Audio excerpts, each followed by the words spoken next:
probably heard your network is equal to your net worth. I mean, there's a lot of books out there today about the importance of a network and how to build one. I think a lot of people, though, have come up with a misnomer that the way to build a network is to go to a business after hours or some kind of meeting that goes on where you just hand out a business card to get someone else's. Well, I'd like to challenge you today to think a little bit more about your network.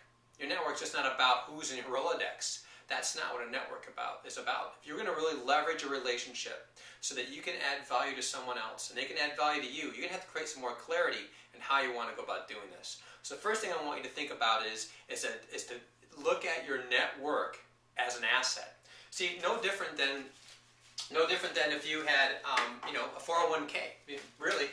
So let's number one write down asset. So your network is an asset. It's something that you want to grow. It's something that you want to invest in, and it's something that you want to be able to reciprocate. There's a few things in regards to deciding who gets into your network. Number one is, or I already said number one, but number one in that regard is what type of people are you looking for? Okay, what type of people are you looking for? Who is it specifically that can add more value to not only you as a person? This is not a selfish thing. Look at it as that you have a product or a service that you represent. You have a company that you represent, and your company obviously adds value to other people. Well, there's other people out there today that could collaborate with you, and you could leverage that relationship to add more value to your existing clients and potential clients. So by you collaborating and synergizing with others, you can add more value to your clients and thereby improve the quality of their lives. So it's not obviously just about you.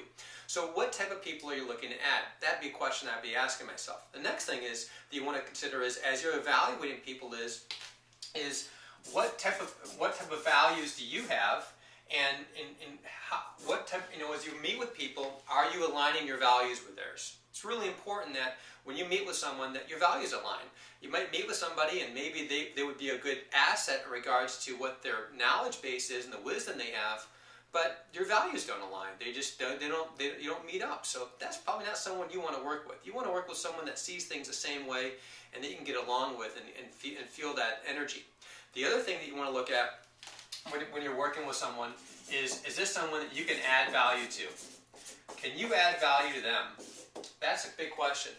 Don't look to sit down with someone and say, this is what I need, this is what you can do for me. That's not what it's about. It's what can you do for them?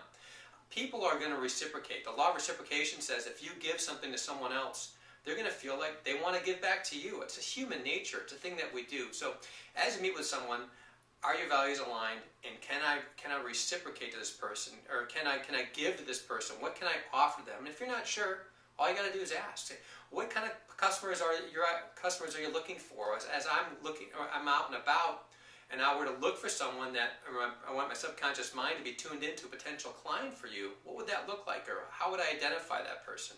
Some questions to help you create clarity and specifically what it is that they're trying to do.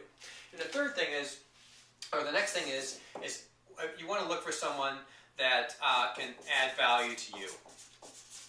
You want someone that's going to give back. I mean, if you're working with someone and you're giving to them, and you get to that point, you feel that you're aligned and they're not giving back, it's probably not going to be a good relationship. I mean, a good relationship is give and take. I'm not saying to keep a scorecard. That's not the point. I mean, I gave 5 clients to you and you only gave 1 to me. That's not it. But if they're not giving you any brain space, if they're not reciprocating, then they're probably not a good fit for you. And quite frankly, you should be able to figure that when you meet with them and when you talk about their values and their priorities and who they are and what they're about. So think of your network not only as just something that you do as a Rolodex. That's not it. Think of your network as something that's an asset, something you can build, something you can manage, and the relationships that you have and the people you surround yourself with will ultimately determine your ultimate success.